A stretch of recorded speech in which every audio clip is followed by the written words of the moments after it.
that will be canvassed. It's difficult to speculate. I think, in a sense, they've said the group right as one of their issues, and they've said they're ready to discuss the issue. So you can't indicate exactly which issues they'll give in and what issues they will not give in. I think what will count in the final analysis will be how much we put our struggle forward to achieve what we want. I don't think could say, look, this is what the government is ready to give in on. It's difficult to say that. Of course, this question, in a sense, also relates to what we do then in the struggle, like the 4 pillars. The MK question. Well, that's a complex question. It's not a simple question. Partly this is what I wanted to contribute on, slightly different than than the manner in which the question has been posed. I wanted to deal with the question of the criticisms that have come from some quarters in the country criticizing the ANC because it is discussing the obstacles with the government. And people are saying, this is selling out. And some people are saying the ANC did not consult us. Organizations. I'm not talking about our own people.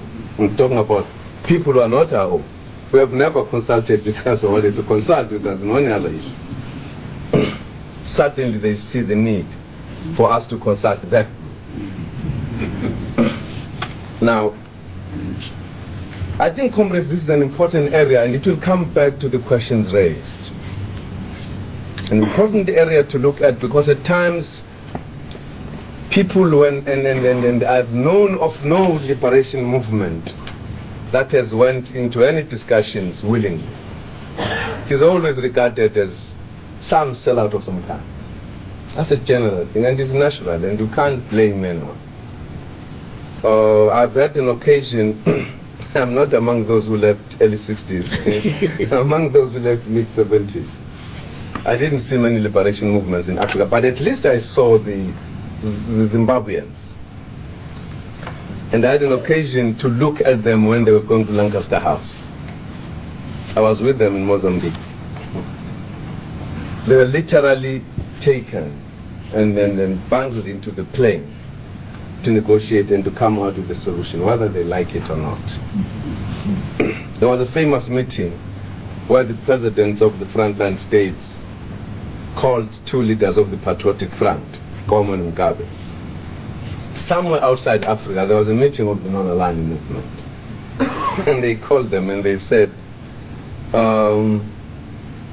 brothers, we have decided that the issue of Rhodesia must be negotiated, and we have to go to the talks.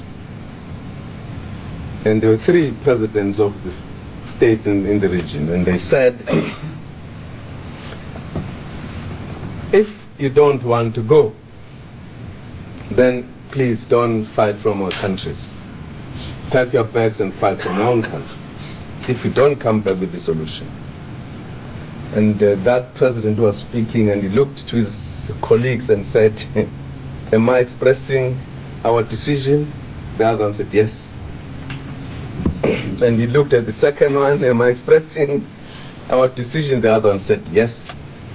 So they were actually forced, unprepared, to the Lancaster, and they were complaining as they were going there, up to the last moment, in fact. And nobody could complain in Zimbabwe that the armed struggle was not on. If you remember, I'm sure many of us were grown up already. They were talking about liberated zones. So you couldn't say it was because of the shortage of the armed struggle in Zimbabwe. It was very much there, and they were feeling they're about to take power. But they came across a moment where they had to negotiate. In fact, if you think seriously, hardly any struggle that has ended up with someone standing with his AK-47 on top of his former oppressor and saying, now defeated you. Many of them have ended up at the end of the day because of specific conditions that people had to come together and talk. Angola and Mozambique, the popular ones, they ended so because of the conditions in Portugal. So at some point in the struggle, this moment comes. Our 4 pillars, they could add more, they could subtract if you wanted to, are part of our efforts and methods to achieve our victory. And they were not all there at the beginning, and at the end there may be more than 4, they may not be all there at the end. It depends how the struggle moves. And I think it is important for us to take that point, and I'll come back to it, to the people who are critical at this point in time. We have, at a certain stage of our history, added these pillars. One of them that we added in 1960 was the armed struggle. Conditions had arisen that we had to fight. If certain conditions did not arise, we might perhaps not have declared the armed struggle like many African countries. Conditions came where we thought it was time that we declared the armed struggle. We added the armed struggle pillar. And because we were banned, we divided that pillar into 2. The underground, at the political level and at the military level. And by 1960, I think, already the leadership of the ANC had seen the necessity of adding a pillar of the isolation of South Africa. I think you will remember that Chief Luthuli was the first to call for disinvestment in 1959. By then the ANC had seen the need to isolate South Africa. We have argued that case for many years. That's a pillar that came, in fact, at the point when the ANC leadership realized the conditions were changing in South Africa because the banning was coming. It was clear to some people that we were heading for that kind of situation. So these pillars have been added as we go along, as the conditions arise. And as we add them, they become part of our arsenal. They become